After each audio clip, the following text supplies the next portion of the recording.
Hello, my friends. Hello, my life warriors, wherever you are in the world. Welcome to the Day In, Day Out podcast. Woo! Today on episode 145, I was very fortunate to have Richard Haiduck returning back to the podcast. He is the author of Shifting Gears. He was originally on episode 94 of the podcast. And yeah, we talked about a number of different things. We talked a little bit more detail about his book. We talked about what sort of thing, how he's made his grandchildren partners within the book and how he's helping them sort of learn about sort of business and commerce. And we also talked about his move from where he was in the Redwoods down to the coast, near the ocean. I've got to say, it was a charm. It was a delight to have him back on, and I look forward to getting him back on again.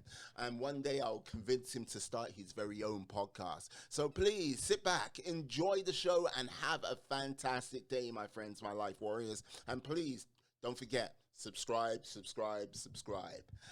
See you later. Peace. Ha ha. Oh, that's a first. I never. It's the first time that said that to me. It said recording in progress. Hello, my friends. Hello, my life warriors, wherever you are in the world. Welcome to the Day In, Day Out podcast. Woo! Today on episode 145. We have a welcome return of a gentleman who was on the podcast on episode 94, Richard Haiduck, the author, the podcast, no, not podcast, yeah, I'll get you there one day. But yeah, and yeah, audiobook author as well of Shifting Gears. How are you today, sir? I'm doing great, Miwa. I'm so looking forward to this. We had so much fun last time, but I got so many more things to talk about. Indeed. Look, put it this way. When we first had our meeting and had our podcast, this was back on October the 2nd, I believe. The world was a very much a different place. Like, let's just say, like, your president has changed. Yes. Looks It couldn't have been more dramatic a change. Oh, yes, yes. A small storming of the Capitol. Like, everyone said coup everywhere. I was like, I looked at it. Now, being a lad who's been to Nigeria in the 80s, I have experienced a coup or two in my lifetime. But still, yes. And yeah, like, yes, change of president. You've got your book out. So much has changed. I know you've changed in a lot of ways.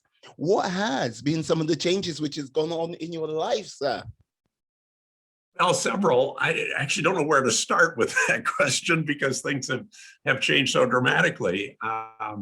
Being a first-time author, it's been a real kick. It's everything I hoped it would be in terms of having fun and also getting feedback from people who are saying, this is really making a difference. I'm reading this book and my retirement activities have been changed and energized, and I got a lot of new ideas, a lot of new thinking. But the scary one is, as the author, you'd think I'd kind of be separate from that, but it didn't work out that way. We decided to relocate after 18 years in the same house, living up in the Redwoods above San Francisco. We decided we wanted to live by the ocean. And we've just moved in about a week ago. We're in the midst of all that chaos. I've got a wonderful wife who is getting us organized. But meanwhile, it was really amazing to me. One of my friends said to me, he said, Richard, did your book have anything to do with your moving your house after living in it for 18 years? And I honestly had not thought of that. They seemed like two separate things. And then I started thinking about it. And I said, I heard so many people trying new things, being energized in this stage of their life, that I had almost a subliminal effect of saying, wait a minute, what's wrong with me? Why can't I do something I've always wanted to do? And the same thing with my wife. We've always wanted to live near the ocean. And so we said, let's make this lifestyle change. We moved from a property in the woods where you couldn't see your nearest neighbor to now where I just reach over the fence and the neighbors are right there. and we're all within walking distance of the beach. So it's a completely different lifestyle and terrific. It's just a great change for us. So the world's been changing, but that's been a big change for us too. Yeah, I've got to say, when we spoke earlier in the day, when you mentioned that you've moved from where you were in the redwoods to the ocean, you were literally beaming, the smile, like a big Cheshire cat, ear to ear. And you're talking about it now, you still got that smile. Oh my Lord. Yeah. So you have interviewed so many people for your book. Of course, everyone will be like, of course it's going to affect you in some way. Listen to all this change, or listen to how people are seizing the day, opening up that new chapter in their lives. Surely, if you didn't question it out loud, definitely subconsciously, it's like, hey, come on now. They're doing it. Why not you? Why not you? What about me? Yeah.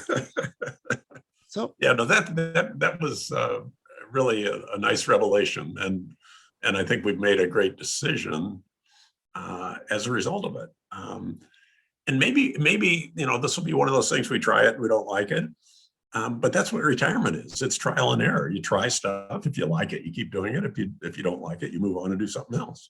Yeah. No, this is the thing. Now, okay, I know you haven't been there long, but now with regards to, how can I put it, where you were before, you had that realm of solitude.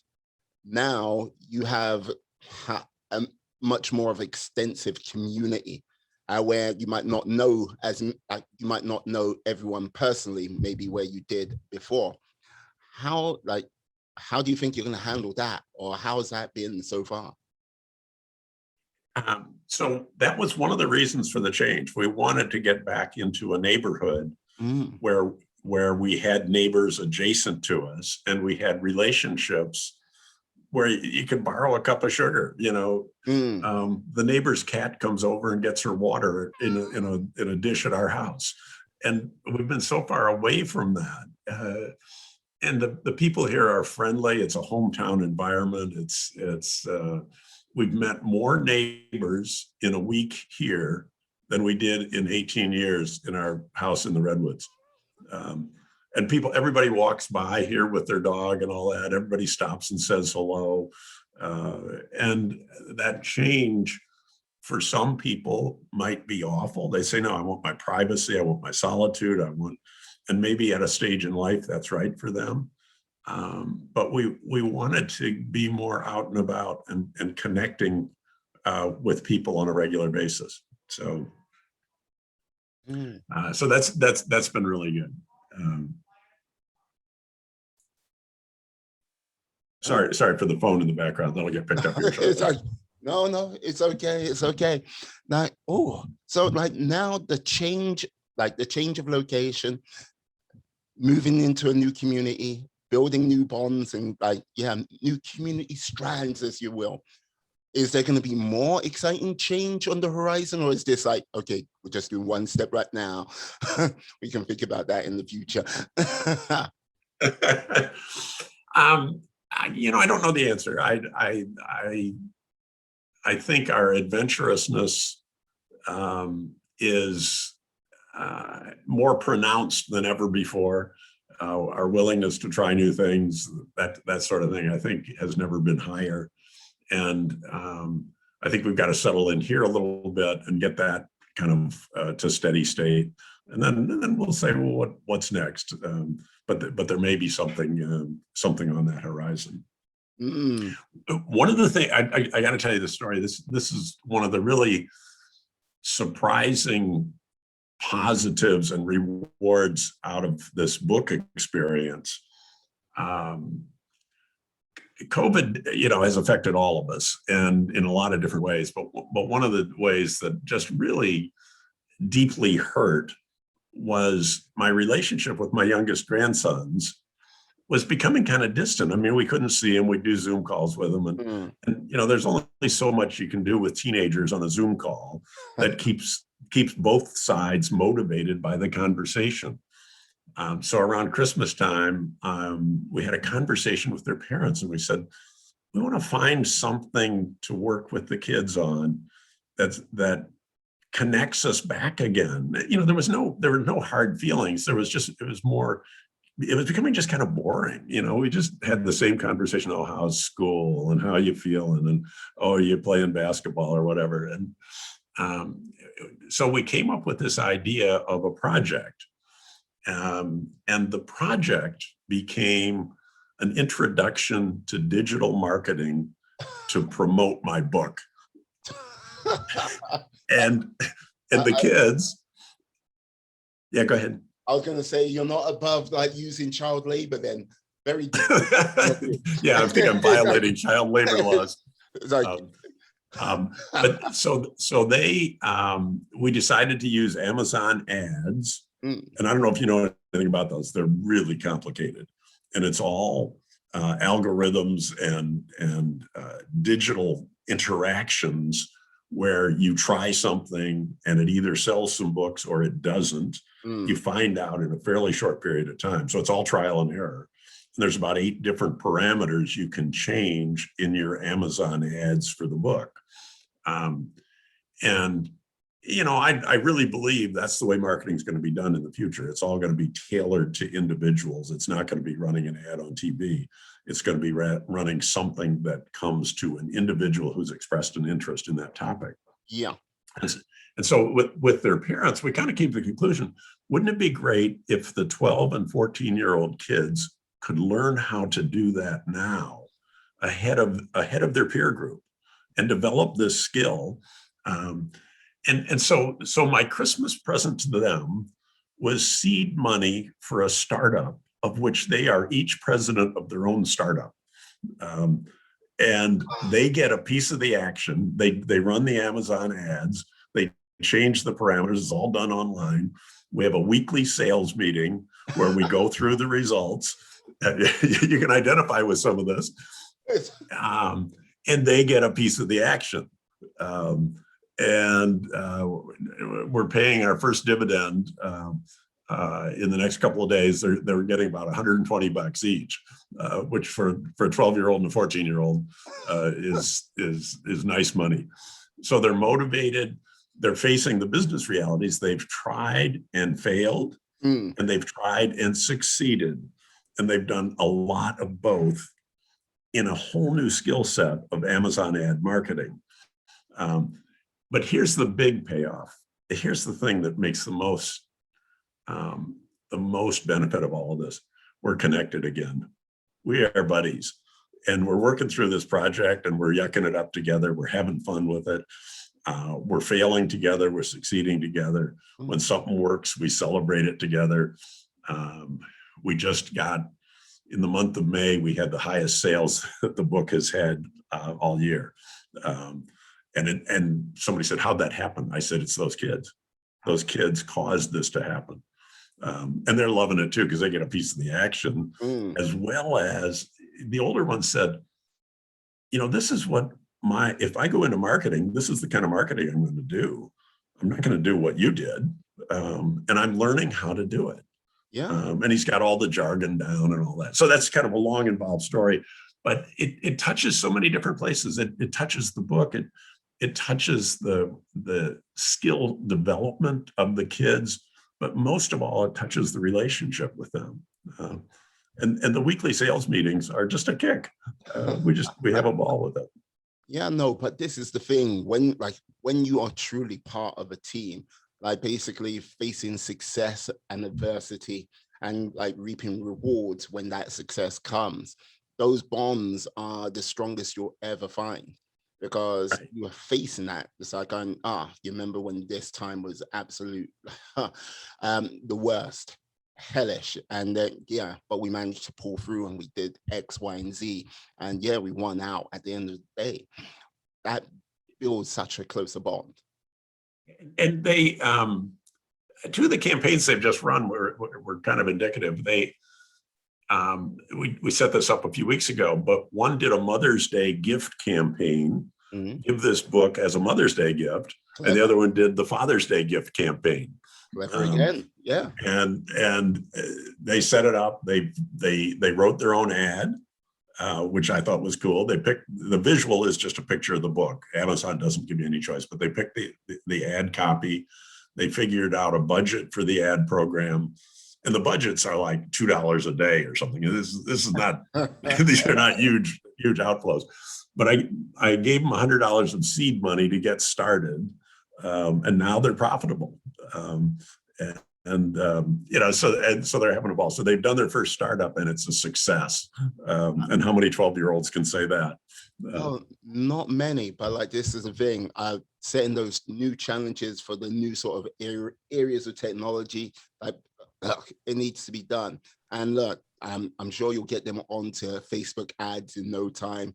And who knows, maybe YouTube ads as well, to get that side of things. Because yeah, out from little seeds, mighty oaks grow, as they say. Right. Yeah. So that's been a real kick, and an unexpected pleasure of the book. I'm enjoying the standard issues, the standard things with the book, but this thing with the grandsons has been just a highlight. So the other thing that has happened that's a significant change, I was approached by a guy named Bruce Kramer, and Bruce is an audiobook producer. Yeah. They came at me out of the blue. He sent me an email with an audition tape. And I said, wait a minute, I'm a complete stranger. I don't even know you. And I listened to the audition tape, and I said, this guy is good. He really is good.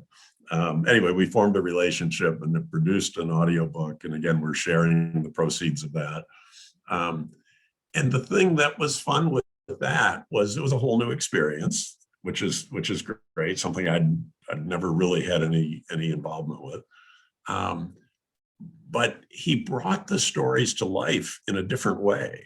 There was one story about a guy who was running his 19th marathon and collapsed on the finish line.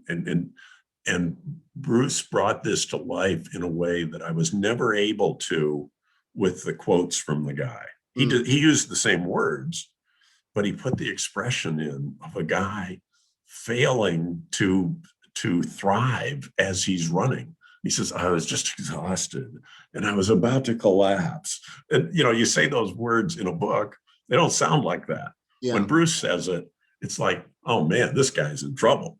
And that story just resonated. It just, I didn't think the words were bad in the writing, but they came to life in the audiobook. And several of the stories were like that. He really gave it an expression that I think is very revealing of the interview that I had with the person. Some of the ones I listened to, I thought, this is the interview. He's doing it over again. This is the guy's actual voice. But Bruce does all of them, and he just adjusts himself to he said he describes it as getting himself into character. And he'll read the story and he'll get himself into character.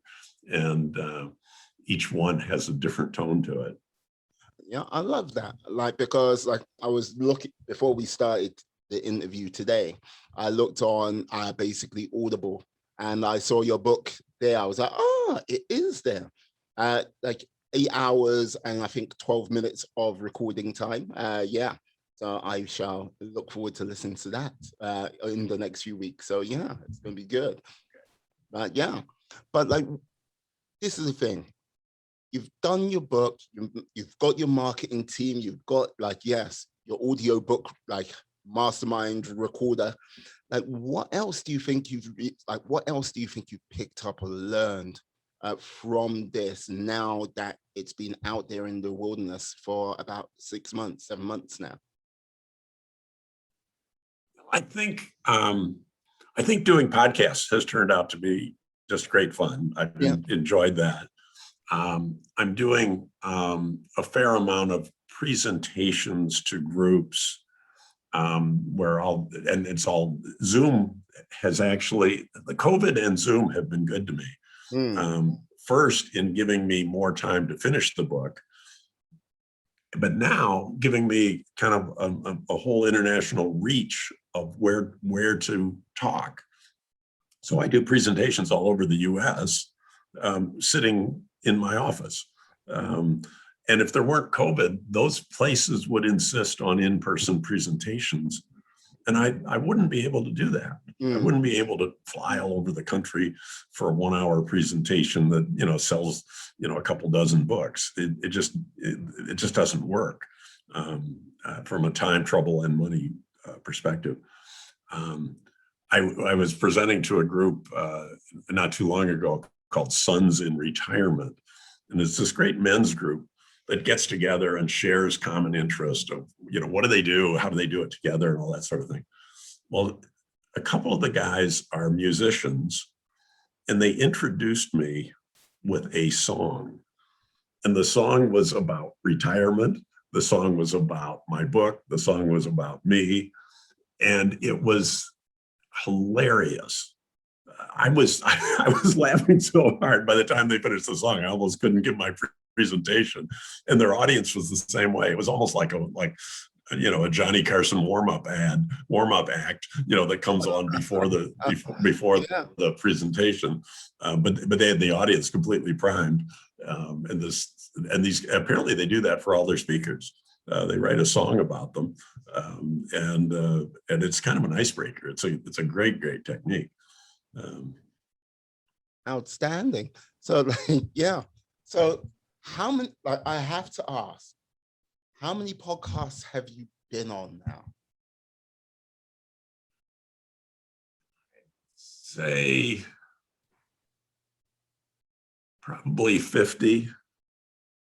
Wow. Yeah, about 50 podcasts, and probably I'm really just getting started with presentations. I've done maybe a dozen, maybe 20 presentations where I'll talk to retirement groups.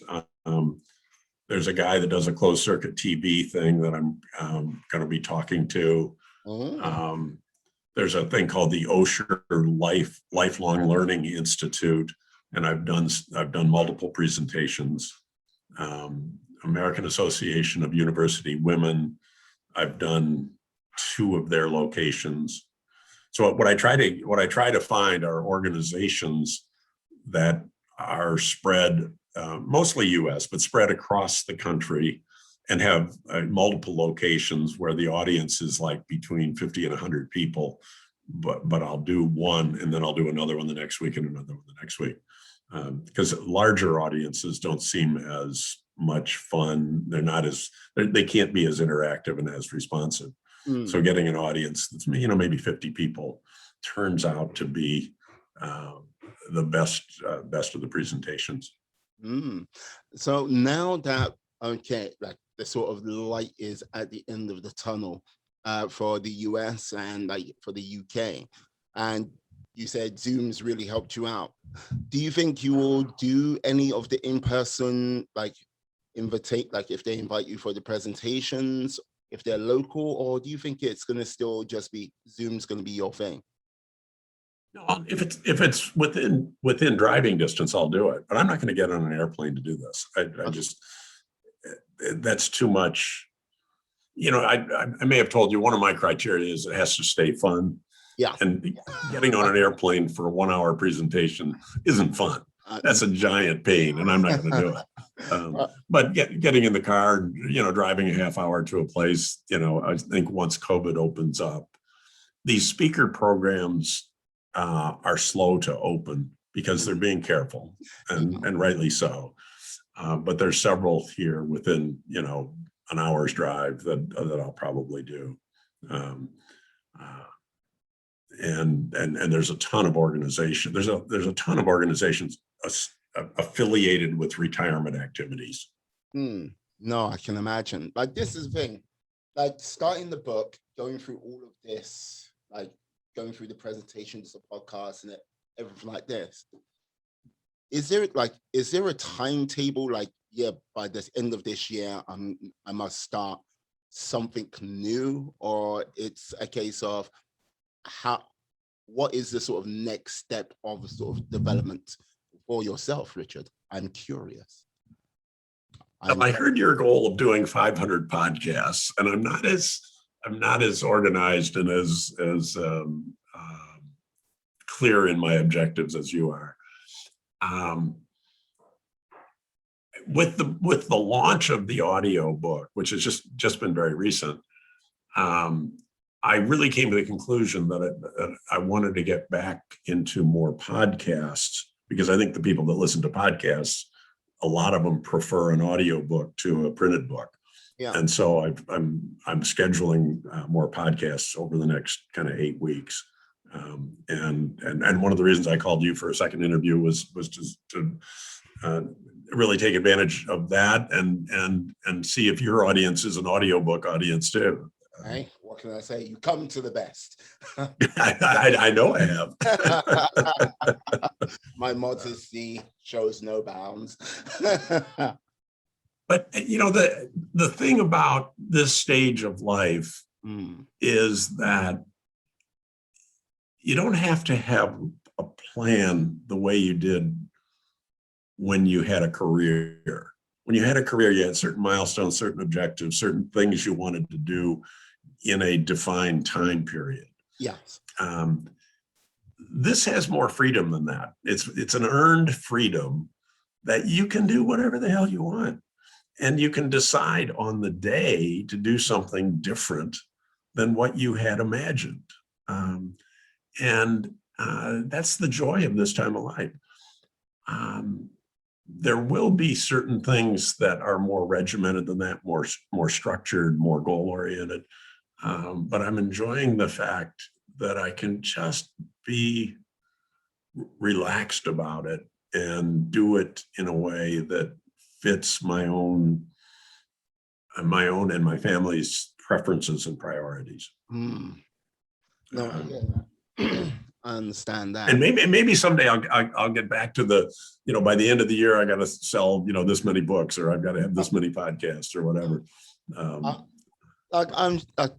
I'm always curious with what people when they start something, if there is a sort of finish, or if it's an ongoing project, or if it's something okay, this is the foundation for something bigger, greater. And when we last spoke, it was yes, do the book. It was very much get the book out there, get things started with that.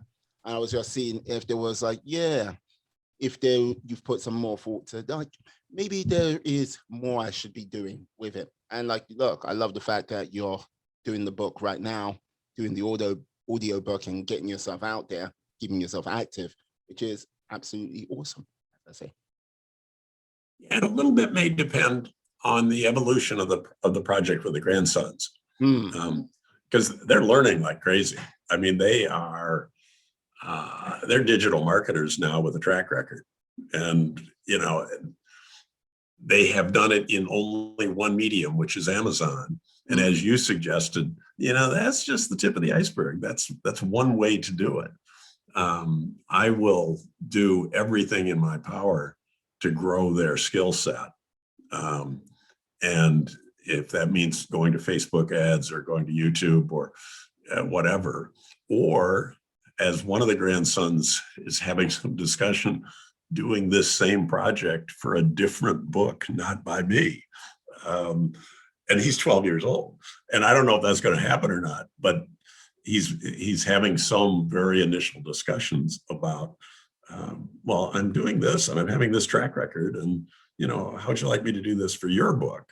And this 12-year-old kid now is on a path. So whatever I can do there will take whatever energy I can apply to it to make that work in a way that continues to build my relationship with them at the same time that it builds their skills. Yeah, I can once more I see you beaming, like big smile, cheek to cheek. You're so proud of them. I can tell. Yeah, and what's really telling in that equation is that during COVID, we didn't really have that. And we remained friends, and we remained, we liked each other and all that kind of stuff, but we weren't having fun together. We weren't doing great things together. We were just having conversations. So the contrast, as you can imagine, the contrast now is remarkable. And this paying the first dividend is a big milestone for them.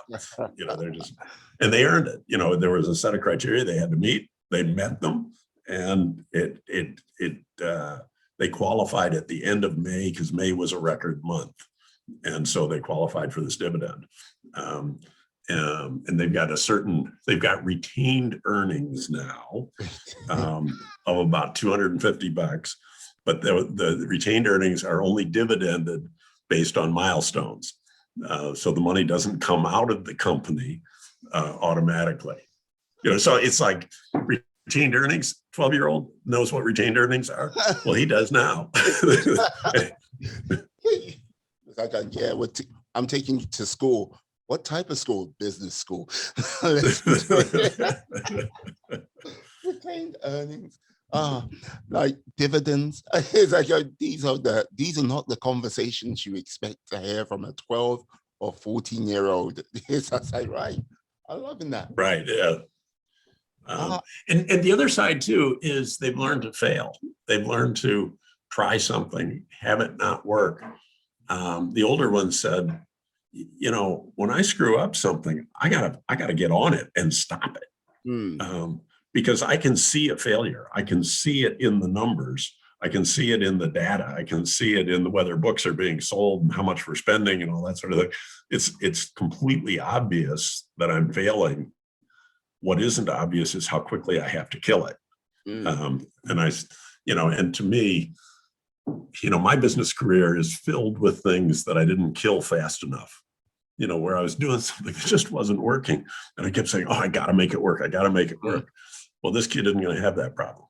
He may have the other problem. He may kill it while it's still in its infancy, but he knows the difference between doubling down, which he does regularly, and discontinuing an effort, which he also does regularly. And digital marketing gives you the tools to do that. There's no doubt about some of these things, which direction they're heading. Yeah.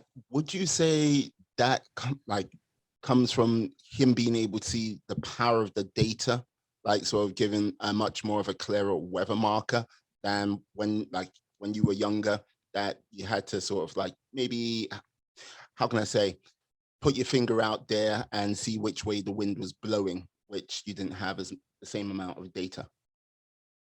I think that's really a perceptive observation. I think it's different now. It's, this intuition and the, getting the feel of the wind and that kind of stuff. There's still some of that. There's still some judgment involved, but there's an awful lot more data. And the data just screams out at you. If you're looking at it the right way, and if you've tried the right things, the part where it becomes a little more intuitive, and I don't want to get too technical about this, but when you change 3 or 4 things in an ad campaign, and then it works or it doesn't work, if you did that experiment that way, you've kind of set yourself up to have to use intuition. If something takes off and you change 4 things, which one caused it? And you'll make a judgment. You'll think about it, and you'll say, well, I think it was the fact that we changed our bid. No, I think it was a better ad. No, I think it was targeted to a better audience. No, I think we should have done this. And then you say, okay, what is my judgment? What is my intuition? And why did I ever do an experiment with 4 variables in it? Next time I'm doing one thing at a time, and I'm going to find out what works, and it's not going to have any doubt about it. So that's the skill they're learning. And here's the fun part. They keep thinking I know something about this, and I know about 1% more than them. And every week we have a call. I try to stay one step ahead, but every once in a while they go shooting past me. But this is the thing. I'm going to say this to you now, Richard. It feels like you went, I'm going to do a book, And then you look to them and were like, yes, I'm going to get these guys to market it for me. Like before you started writing it, you was like, yes, I have the plan all worked out.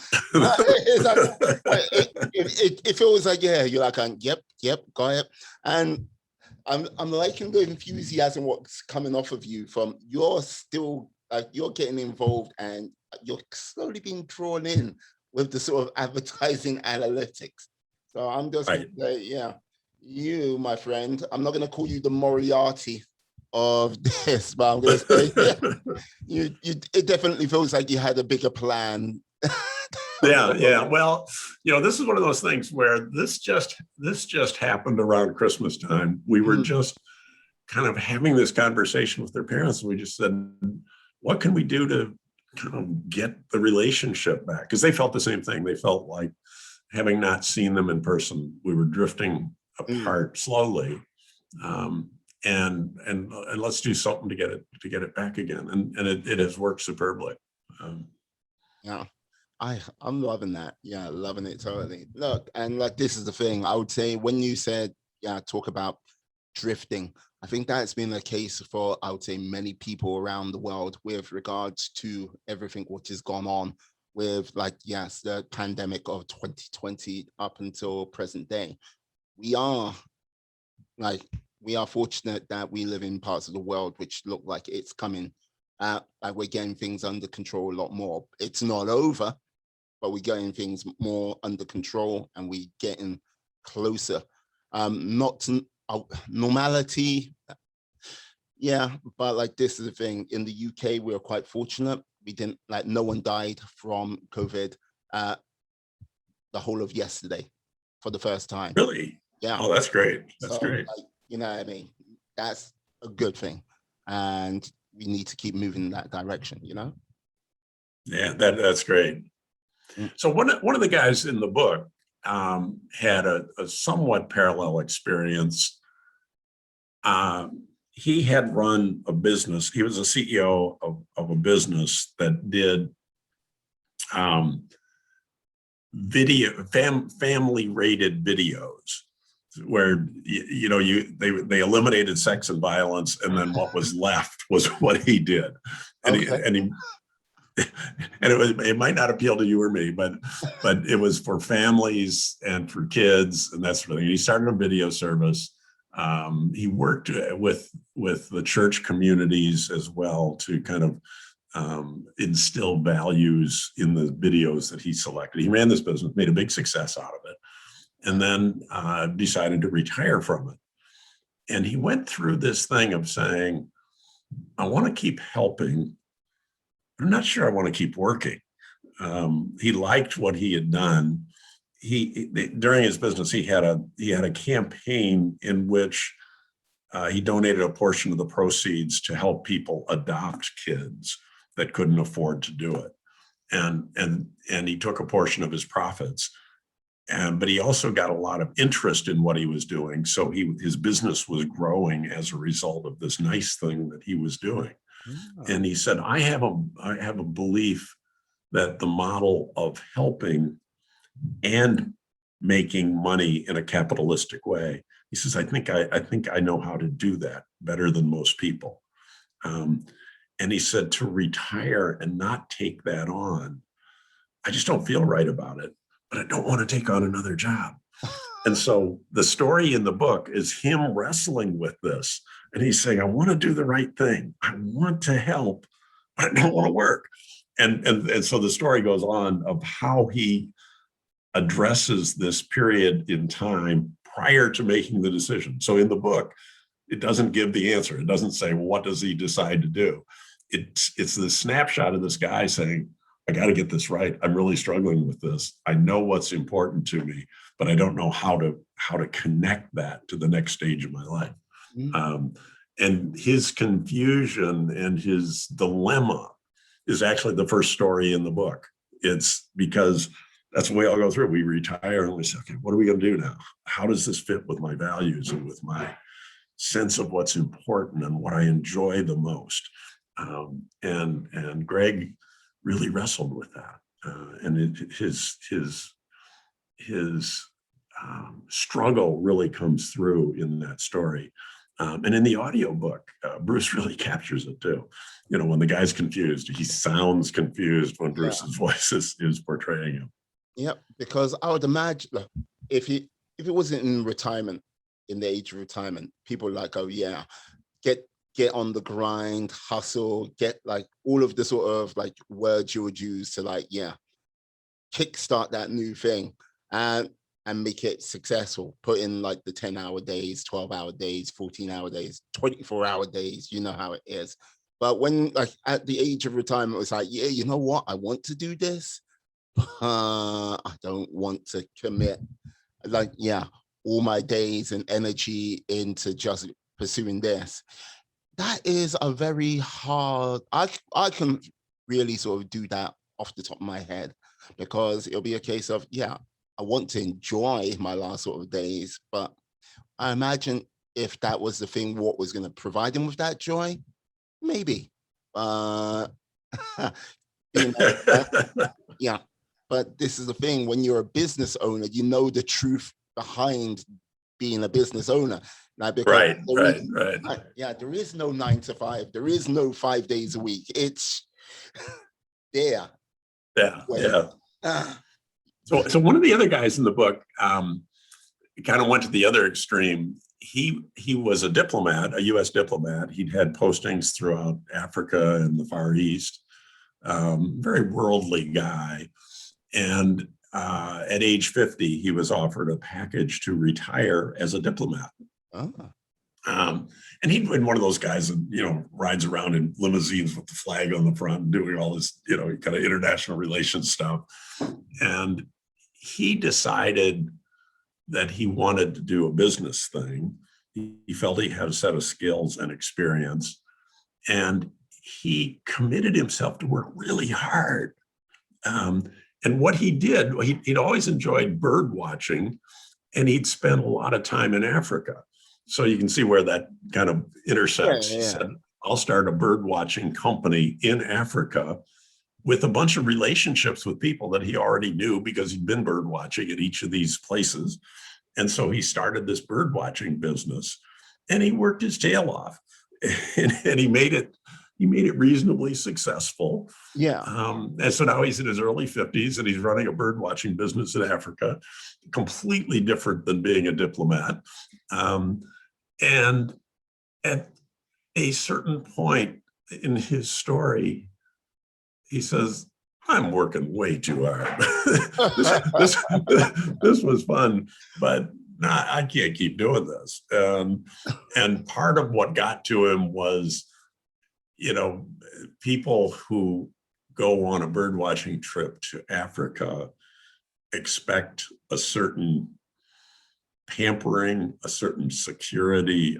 They're high maintenance people. They're really high maintenance people.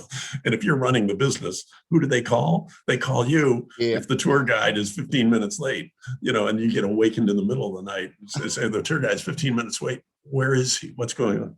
So it just wore him out.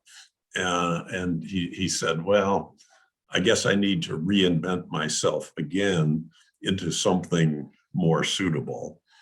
And so he started a second opportunity, a nonprofit that did kind of wilderness management in Colorado.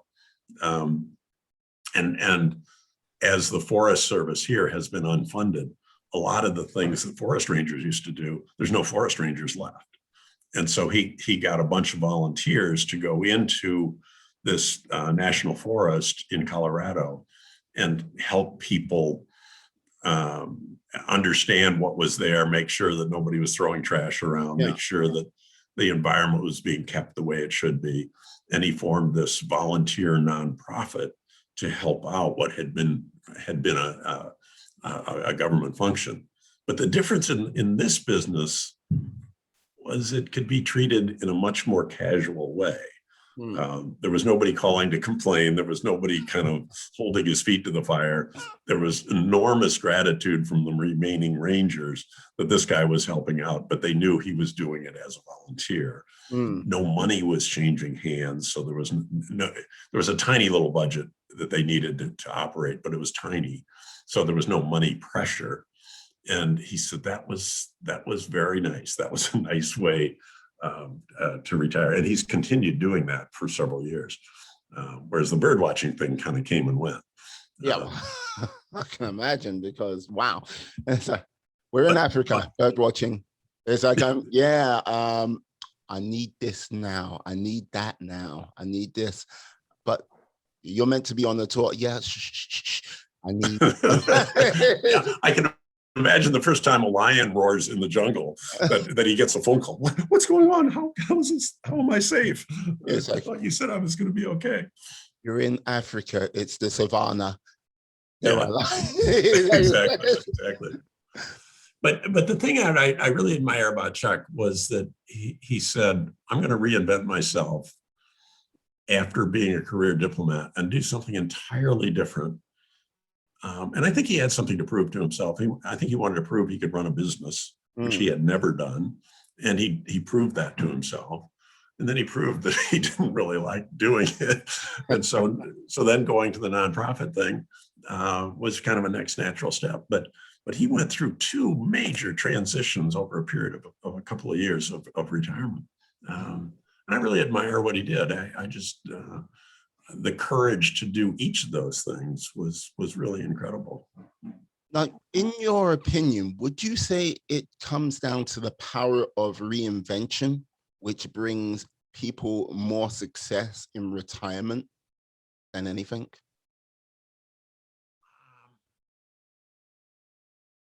I would say sometimes. Sometimes people go off and do something totally different. There's another guy in the book who didn't reinvent himself at all. He just did more. And this guy loved to go fishing. And he had a place in Montana, which is in the heart of kind of beautiful outdoorsy America with, you know, low population, beautiful rivers and mountains and that sort of thing. And he's located near 3 or 4 different rivers. And he said, what I'm going to do in my retirement, I'm going fishing every day. I used to go fishing on the weekends or take a trip over the summer. I love to go fishing. I'm not going to reinvent myself. I'm just going to do more. And I said, Rich, doesn't that get boring? He said, you don't understand. Fly fishing is an intellectual experience. And I said, keep telling yourself that. Fly fishing is an intellectual experience. And then he went on, and for him it is. He said, here's the stuff that's at work. First of all, you have to tie the fly in a certain way. And if you don't do it the right way, the fish isn't going to bite it. And then you have to look at the tides and the currents, and you have to look at the bugs that are rising and the way the fish come up to get them and all that sort of thing. And he said, you're in an intellectual match against a trout. And if you outsmart them, you catch them. And if he outsmarts you, he gets away. And he said, every day, he says, every time you step into the river, it's a different river. There's different dynamics of the flow of the river. There's different wind direction. And he said, I've been standing in the river so focused on catching a fish that I didn't notice a bear coming up to the shore. And I said, well, you're pretty into this, aren't you? But for him, my point is, he knew what he wanted and he already had it. He just wanted higher frequency. And I said, you can't go fishing every day. And he said, you're right, I don't go every day, but almost every day. He said, probably 5 days a week. And he says, it's got to be a terrible storm or something going on for me to not go fishing. And I said, what I found myself admiring was that this was right for him. What I found myself saying is, this would make me crazy. I couldn't do it. And he tried to convince me that I could. He tried to convince me that, once you understood that this was an intellectual experience, and you get out there in the river, and you start seeing all the variables to catch a fish, he says it is very, very stimulating, very rewarding, and you can do it every day. I said, okay, I'll take your word for it. I'll put it in the book and see if anybody else buys it. No, I could, yeah. fishing's not my bag, but I can understand where he's coming from because, yeah, ebbs, flows, different fish each and every time. And like basically doing that fly fishing, there is a skill to it. I remember watching Ewan McGregor being on the Graham Norton show. It's like a late night show on the BBC, comes on Friday. Celebrities come on it to plug their film, their book, whatever they might. And he was doing this film about fly fishing and like basically had the rod and like he was so accurate, he could actually flick it. This was him. He learned this over the like for the film could flick it and hit this symbol, which was like about a good 10, maybe 15 feet away from him. I was like, oh God, yeah. Yeah, yeah. Do it regularly. So yeah, what to say.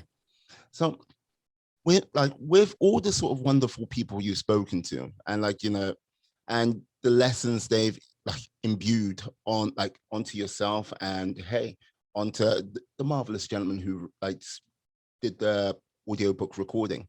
Now, what would you say, was there a common theme what came out of this book, like upon sort of like revisiting it again and again, or was it a case of, yeah, the myriad of stories gift it so like made a wonderful tapestry?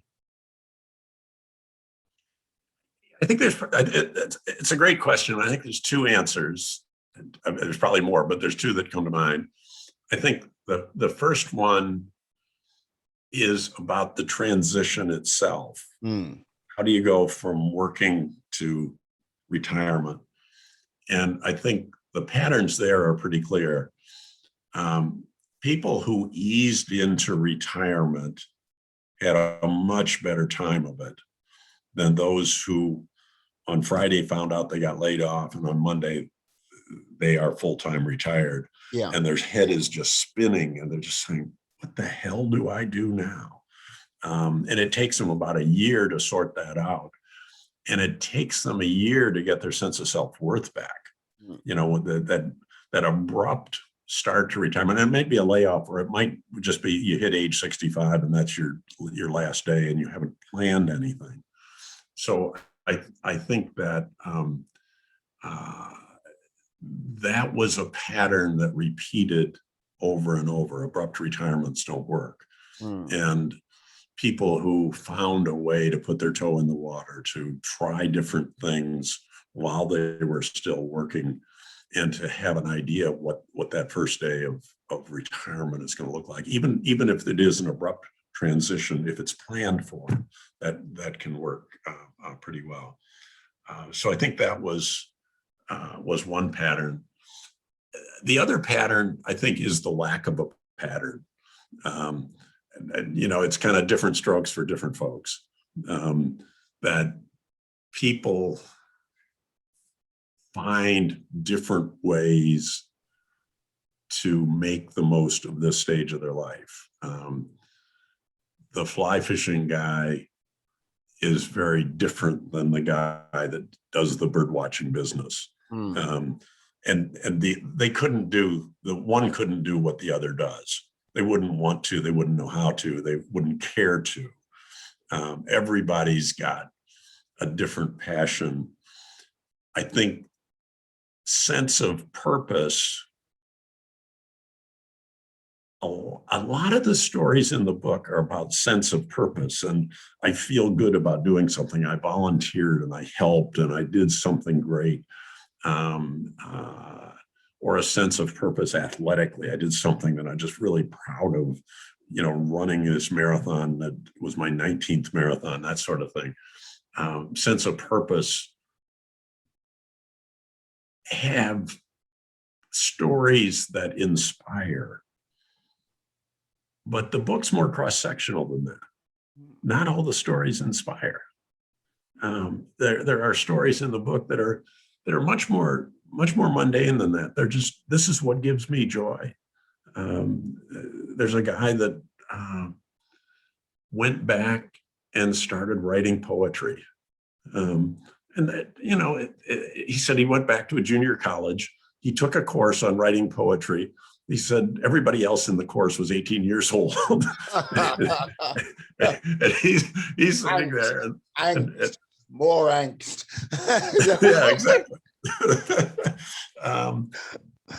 And it's inspiring to see him finding that joy, but it's not inspiring that but maybe that's a bad example, because his poetry has turned out to be really good, and maybe that will be an inspiring outcome. But the fly fishing guy is just getting fish, and he's not got a sense of purpose that is, let's call it a social sense of purpose. And yet he's earned it. He worked hard. He did a lot of good things during his working career. He doesn't have to accomplish something that's a social good in his retirement. And I would say the book splits maybe 50-50 between those who are doing something that is primarily their enjoyment and something they've always wanted to do. And the other half are doing something where they are helping in a social way. Yeah, like I've got to say, with regards to that, even with the guy who like fishes each and every day, like, yeah, purpose is one of the things. It's one of these powers that people don't actually, I don't think they actually hold value to it until it's actually gone. Because like, yeah, with like being retired, or even just being some teenager fresh out of like high school, if you don't have purpose, you don't have direction. And without purpose and direction, you drift quite badly into God knows what. But yeah, I think all of the people you've spoken to, all of the people you've wrote their stories about, I think most probably at the core of it, which I'm going to enjoy when I do download the audiobook from Audible, one of the best places you can get audiobooks from. There you go. Right. Shameless plug. But yeah, I think, yeah, each and every one of these guys have like that purpose to get up and do something constructive for either themselves or basically socially. And without it, I think, yeah, retirement would be that much harder, that much colder. One of the ladies I interviewed had the opinion, which after she explained it, I agreed with fully. She said, there's a gender difference in retirement also. Really? She said, women retire better than men by a mile. And she was not bashful in the way she said it. She said, men are just really bad at this. And she had a consulting business. It was a solo business of her own, where she would consult with doctors, and most of her clients were male doctors. And she said, a male doctor retires, and you ask them the question, oh, who are you? What do you do? Oh, well, I used to be a doctor. Okay, well, what are you now? I used to be a doctor. Because their whole sense of being, their whole sense of their life is, I used to be a doctor. Yeah. Well, yeah, but you're something now. And she said, women aren't like that. She says, women multitask all the time. They're way better at multitasking than men, which I'd agree with 1,000%. And so retirement comes naturally. I'm just going to do a bunch of different stuff, and it's all going to come together by the end of the day. But I'm going to multitask into a great retirement, and I'm not looking back. I used to be a consultant. You'll never hear that phrase from me.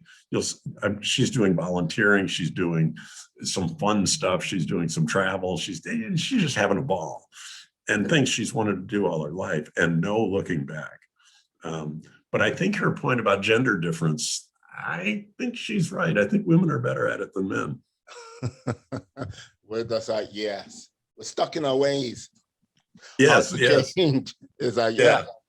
I've got to say, yeah, it might be right, because my lady's mother, she retired very recently, and like, yeah, quite like, I would say quite abruptly, and she was like on to volunteering for a number of different organizations doing her thing. Yeah. Ooh. Oh, hello. I think you're frozen, Richard. Oh, no. Wait for it.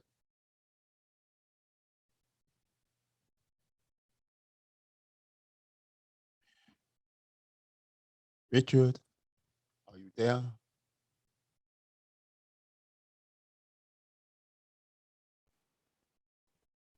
Yeah. Welcome back. No worries.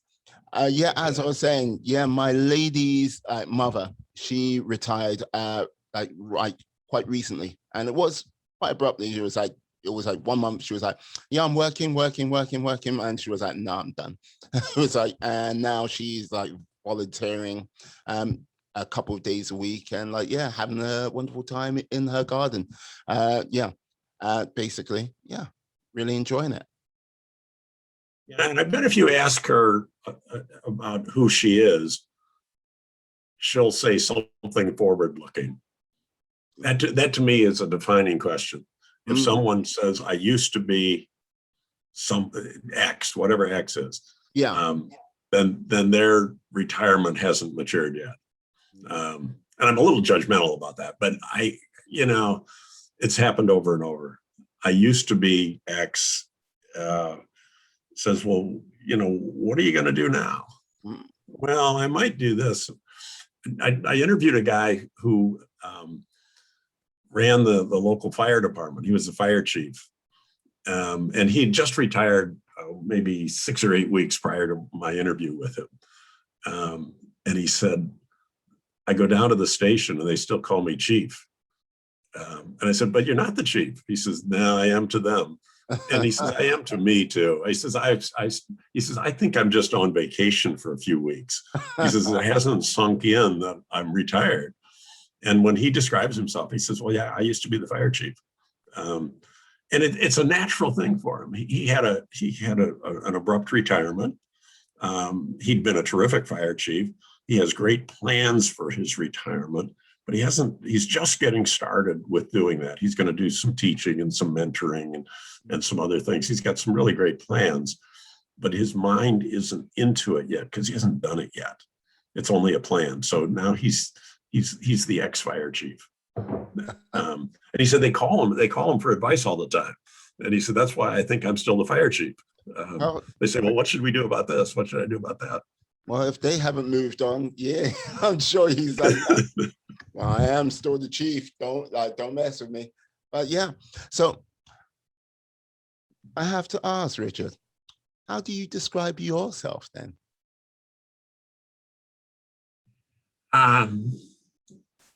That's a good question. You have great questions.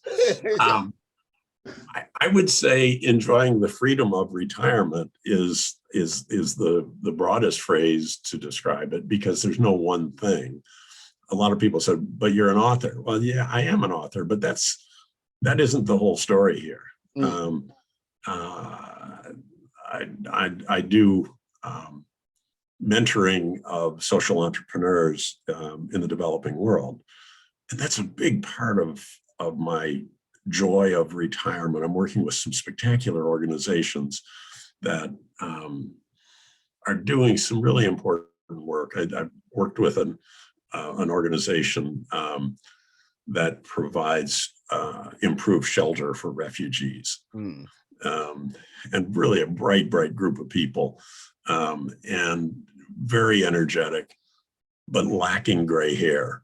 They'll say, well, here's what I think I should do. And so I always say, oh, really? You remember that? Oh, really? So how? Yeah, how are you going to do that? And what are the risks? And what have you thought about this? Well, I think it's a great idea. Well, why do you think it's a great idea? So I do. That's a big part of my life. I think the authoring is a big part of my life. I think the family activities and I have a wonderful wife and great daughters and and wonderful grandsons. So that's a big part of it. And then I do regular exercising. So I bike a lot and I hike regularly. And now that we're down by the beach, we'll be taking hikes along the beach all the time.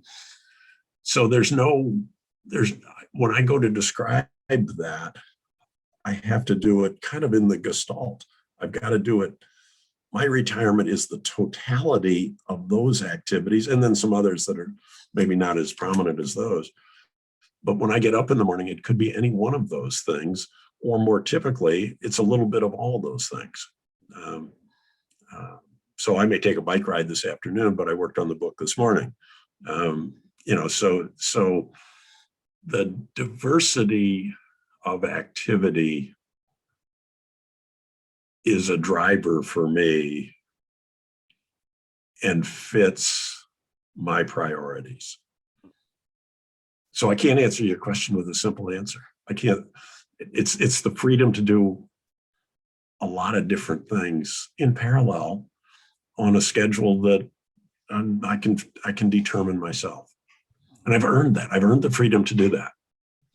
Would you say you're, like, how can I say, more your true self than you've ever been before because you're doing all of these different activities?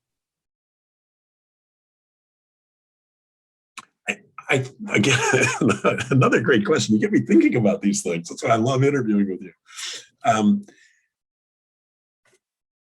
I think that when I was in a career, I was very focused on it.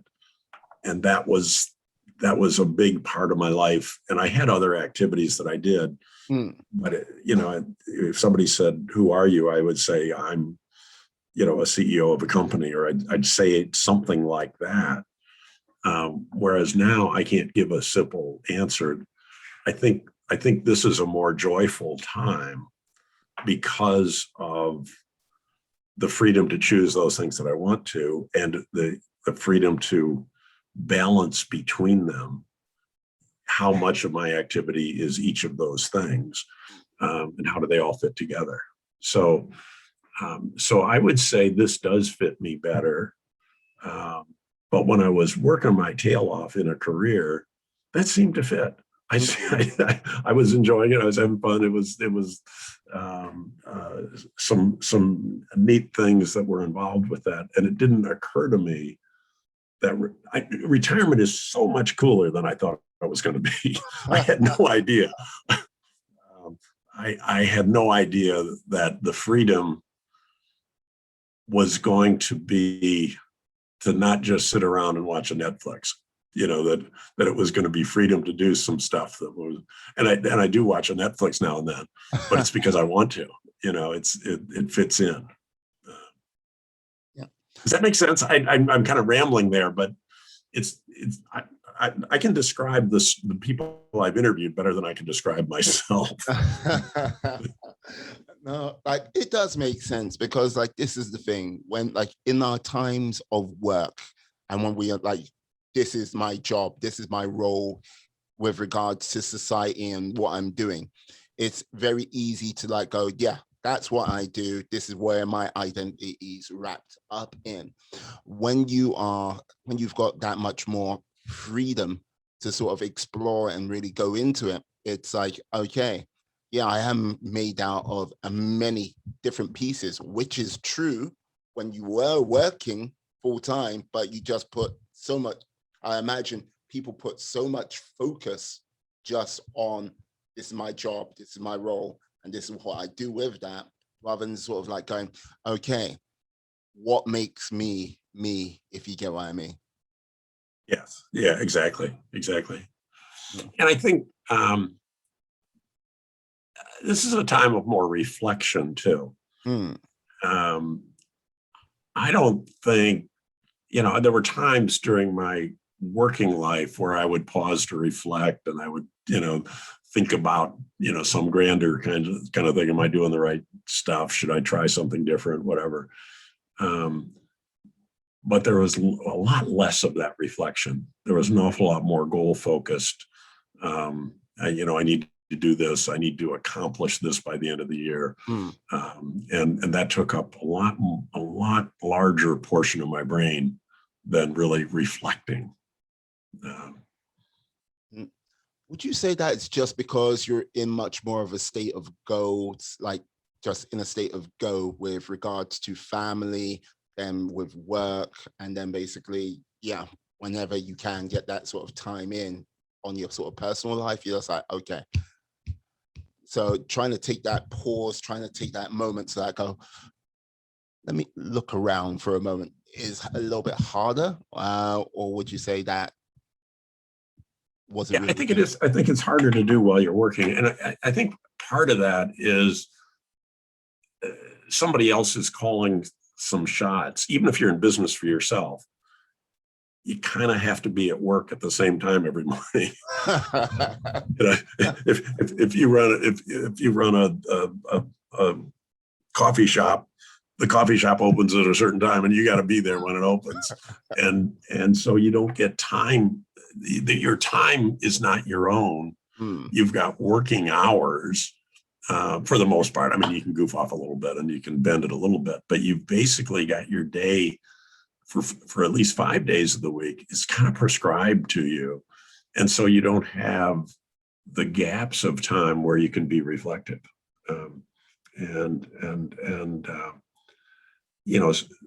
Some of the people in the book found that reflection time to be very important for them. In some cases, that's been addressing the freedom of retirement. There's one guy who said, I'm not sure what I want to do. I'm going to do trial and error. And he wanted to do some volunteering. And he went through fairly quickly 4 different volunteer opportunities until he found the right one. But he said the freedom was trial and error. When you're volunteering, it's not like a career where you can't, if you're in a career and you quit 4 times in short order, you're kind of toast. That's the end of that career. But when you're volunteering, you can go in and say, I'm going to try this and see if I like it. If I don't, I'm going to leave. And they say, oh, you'll love it. And you go in and you try it, and maybe you do love it. But if you don't, you get out of there. So that trial and error part is a big chunk of the freedom. I think for some others, there's almost a spiritual dimension to this. There's people who have discovered things about themselves and others through some version of, I use the word spirituality, not as if it's religion, but rather just a whole sense of self-reflection. Actually the final story in the book, I don't think we had talked about on the previous one, is about a group called Owls, Old, Wise, Learning Still. And it's 5 girlfriends who have known each other for more than 50 years, who are going through this all together. And they said, we need to sit down and talk about end of life. And I said, you mean dying? She said, no, end of life. What our husbands are doing these days, how our knees are holding out, what activities are we doing? Have we completed our will? Have we just had the right family discussions that are appropriate for end of life? And so this group of these 5 girlfriends who know each other about as well as 5 people can know each other. They've just lived through a whole bunch of stuff over 50 years. They taught at the same school. Their kids are all friends with each other, and they get together once a month, and each one sets a topic, and they talk about that. And one of the ladies said, we laugh a lot, we cry a lot, we think a lot. We share our experiences, no holds barred. There's nothing off the table. And at the end of it, we always walk out saying, I feel better now. I feel like I have the value of the other viewpoints on things that I've been thinking about. And the only boundary is it's end of life. And what's interesting in a kind of a religious sense is they all have a completely different religion. One is Buddhist, one is Catholic, one is Protestant. I'm not sure what the other 2 are, but so it's not end of life as in religion. Yeah. It's end of life as in end of life. And they have these discussions and they just feel better about it. And so one of the questions I asked them was, how would somebody else do this? And they said, well, first of all, it's really very cool, but it's hard to imagine doing it when you didn't have kind of lifelong trust with someone. You couldn't get 5 strangers in a room and do this as in the same style that they do it, because they'd known each other for so long, and they could talk about anything. But they said maybe over time people could it might take them longer to get to it, but it's still worth talking about end of life. So that's the final story in the book, because I thought, what a place to end. I didn't know how I was going to end the book. And then this thing came along, and I thought, that's the end of the book. Talking about end of life stories. What a way to end a book about retirement stage. My. I'm loving that a lot. But do you think, okay, look, I am like, over the next few days, I'm going to listen to your book. And yes, I'm no doubt enjoy it. Do you think there is you've told many stories, but there's many more stories out there. Will you tell those stories as well? Or is it a case of, are you going to use a different medium to get those stories out there? Well, let me just insert, the stories keep coming, because I'll be with somebody who's read the book, or I'll get an email from somebody, have I got a great story for you? And they'll describe it. A story that's going to be in my next book is, if there is a next book, is the guy. A slip of the tongue. Yeah, I see. So this one's almost worth writing a book about. So the guy we bought this house from, we met him after we'd made the offer, and everything was, and so we were just having a chat with him, and he says, I love this house. And he said, I put my heart and soul into redecorating it. It's my retirement home. And then he started talking about the different things that he had done and all this stuff. And he was very proud of it, and he loved it. And it was just what he wanted. And he built a garden in the back, and he's growing different berries back there, and he's really into that. And I said to him, Randy, so why are you selling it? He's 71 years old.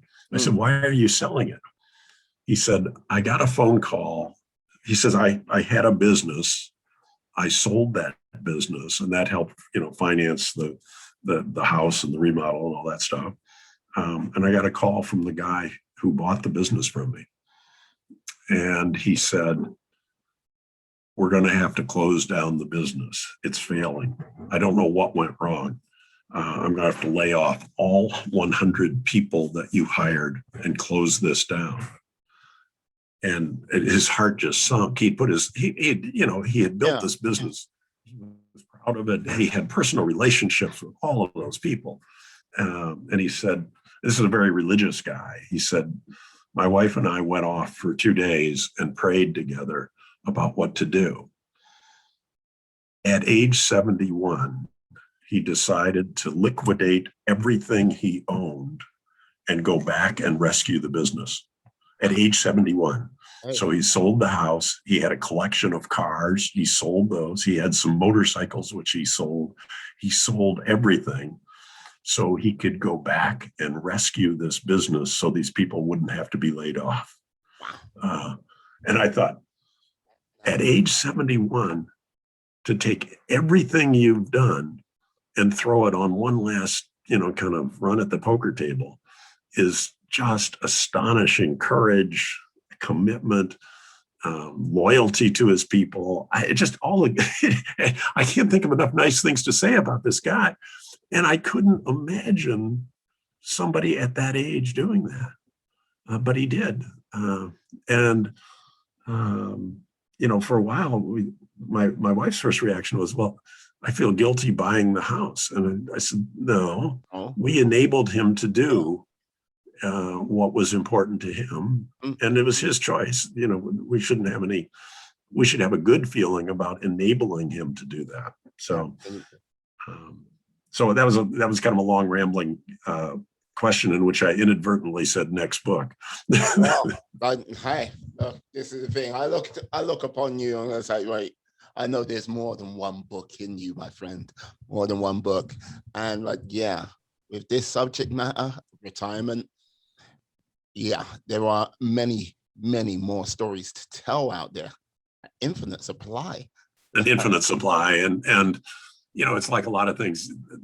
Making the connection is the challenging part. When I was out looking for people to interview, once I got going, the network just fed on itself, and there were stories and stories and stories until I finally just had to say, I've got more than enough. I got to stop interviewing and start editing. But that really has continued throughout the last several months while the book's been out there. People say, "Well, you think that's a good one? I've got one for you." So it's not a lack of material. It's more a matter of the stuff I'm doing now is such great fun. I don't want to take away from that. The writing the book was fun. Interviewing for the book was fun. Editing the book was hard. And it kind of took COVID to get me through that. You know, locked up in a room, can't go out and do anything fun. so I'll wade through this editing process, but that was the least fun part of it. So anyway, you can see me kind of vacillating here a little bit about whether I'll do this or not. What I simply say is you should do the second book, which you are. And I think you should do either like a fortnightly or weekly podcast. Fortnightly, like every 2 weeks, or a weekly podcast where you bring someone on, like which you might not be able to get on the book, or like to get those sort of stories out there, because at the end of the day, it will be still getting those stories out there, talking to more people, building that community more so. And with building that community, it just means, just expose your book to more people and give yourself the opportunity to hopefully bring more stories to the light of day rather than keep them locked away. But I think you should put a podcast in there. I'm just saying, look, every time, like we've spoken a few times now, and you're a great person to have a conversation with. And getting your last 50 stories out for the first book, great. For the second book, I don't know how many stories you're going to cover, but there is kind of a limitation with regards to the whole editing and stuff like this. Take the best stories, put them in the book, other stories which are also going to be excellent stories. And if you can have that conversation with people on a week-to-week basis, like people might not be book readers out there who would benefit from those stories. People might not be like audiobook listeners, but they might love a podcast. It just gives you another strand.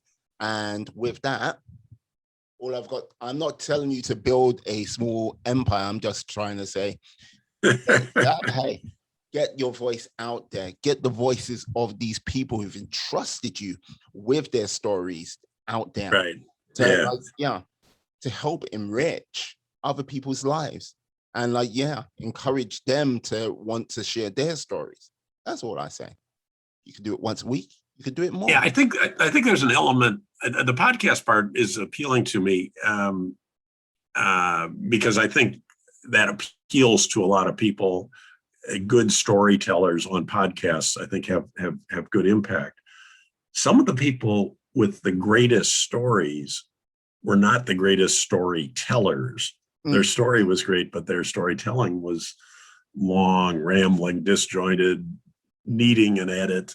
And I envision on a podcast a challenge to me as an interviewer to keep them kind of on track, and especially not knowing where they're headed. Maybe they've got a punchline ahead of this at the tail end of this long rambling story. But as I mentioned to you earlier, the interviews gave me 800 pages of transcripts that I then took down to 250. And that was because a lot of that stuff was fluff. A lot of it was rambling stuff. A lot of it was repetitious. A lot of it was, some of it was boring. But there were these gems within it that editing works. But with a live, and maybe you could do a podcast tape and then edit it or something, but I don't know. That sounds kind of hard too. Well, what I would simply say is, like, from the way conversations can be struck up, then you'll see how it goes from there. Because look, when you like asking about a specific story, then like, yes, you'll get some rambling here, there. You might need to edit that down to a more sort of coherent sort of structure, but those would be perfect for a book if you're doing that sort of question on that level. But when you're just having a straightforward conversation, the amount of people who like go, I really can't tell a story or anything like this, when they're in that flow of talk, by oh my, they are eloquent, they are like concise, straight to the point, and yeah, fantastic. So I'll just simply say, like, just like for a younger man who might know one or two things, like, yeah, I think this would be great for you, like you, the readers, the people who shared their stories, and yeah, see where it can take it from there. Like, just do it for a year. Do 52 episodes. See how it goes. You may be right. I think one of the things I was really hoping was that the stories would have impact, that people's lives would be different after they read the book. And I got to say, mission accomplished. I get a fair amount of feedback through a variety of media of people saying, I read about this and wow, I'm going to go do that. Or I've been a couch potato long enough. It's time for me to get on with it. Or sense of purpose. Oh boy, I really admired what this person did in a volunteer capacity. I think I'll go volunteer and do something to give back. So expanding that is a mission I'm very comfortable with. But I get to do it my way. Do it your way. Do it whatever way makes you feel comfortable, whatever way like helps challenge you. You do it your way, and make it happen. And like, this is the thing. I'll patiently wait a few more months. I'll get you back on, and you're gonna be like my conscience. Like, just call me Jiminy. There you go. And yeah, like, the whole thing is, I do follow you on social media, so yeah. Right. So, yeah. One moment at a time. I'll pop in, even if I have to DMs and go, hey, how's that podcast going? But if I don't convince. But I guess the other part I'd interject here is that it's working now with the print book, and hopefully the audiobook starts to kick in and has a similar impact, where lives are changing as a result of this. Yep. And so I want to keep doing what I'm doing. And I want to keep doing podcasts, keep doing Amazon ads, and keep doing presentations to retirement groups and that sort of thing, because it is working, and it's working cumulatively. I guess first authors have a little bit of a different curve. When Barack Obama puts out a book, they sell a zillion of them in the first 3 days. Yes. When a first author puts out a book, they sell some books at launch, and then it either builds or it doesn't build. And we're in a fairly steep build now. The people are, I think I'm getting some word of mouth. I'm getting some effect of the promotional activities I'm doing. So it is still building. I think if it stopped building, then maybe it'd be time to kind of pivot to something else. Well, like, hey, what can I say? 2022. I'll be back. Yeah. I've got to now. Yeah, I think that'll be a nice place to end things. But yes, can you tell the lovely people once again how they can get hold of you out there in the big wide world. Okay. So the book is available. The book is in print, in hardcover, in softcover, in ebook, and now most importantly in audiobook. All of those are available on Amazon. Audible has the audiobook. iTunes has it. So that's how to get to the book. My website is richardhaiduck.com. It's HAIDUCK.com. And I'm on Twitter at Richard Haiduck. And I'm on Facebook under Shifting Gears. And I'm on LinkedIn under my personal name, Richard Haiduck. And I'm skipping one, but no, I guess maybe that's all of them. No worries. What I'll do, I'll make sure, as I did last time, to put all of the details in the description, into the show notes. But yeah, Richard, it has been a pleasure and an honor, sir. And I look forward to definitely speaking to you again. Yeah, in a few months' time. Yeah, where I must already be talking about your podcast. Who knows? Okay. This has been a delight. I've really enjoyed it. It's been a great way to spend some time. Brilliant. Thank you, Richard. Thank you very much. Let me just say thank you to you, my friends, my life warriors out there. Thank you for staying with us till the end of this show. And let me just say, stay well, stay safe, be awesome, be excellent, be fantastic, be all the positive bees you can be in this world and then some. Have a great day. Peace. And we are